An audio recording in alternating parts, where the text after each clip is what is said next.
Hi, everybody. This is Lowell, and we're talking about how to establish a music school, how to start a music school. And these are core competencies that are important to me and to our school.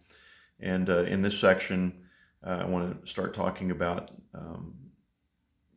things that relate to composition. And, there's been sort of a divide in recent music history, modern music history schools, the way that people teach. They basically divide uh, composers from performers.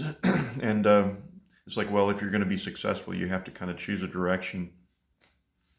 And I don't believe that that's a good a good direction. What you end up when you do that is you end up having composers that become elitists that have no understanding how to connect to an audience and have little understanding of what it means to perform, and they end up becoming irrelevant in their ideas.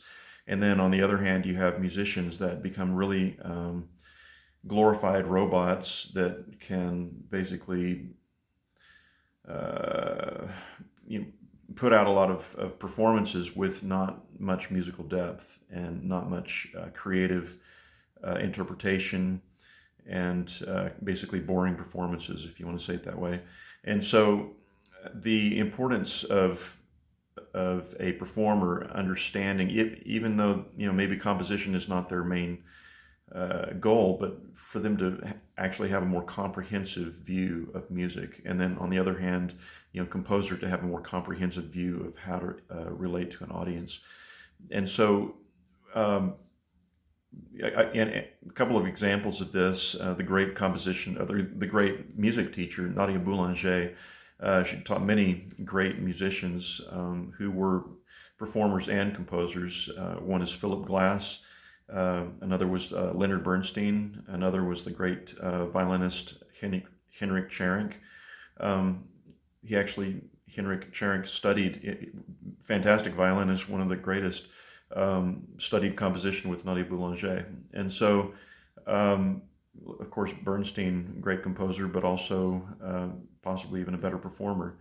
Um, it doesn't even matter what these guys were better or better at or not. They viewed the process of learning music as one entity. So the statements that I'm making are basically to encourage all students to have the capacity to function in both performing and composing. And so the succeeding videos that I'm going to talk about in terms of composition really do apply to all music students.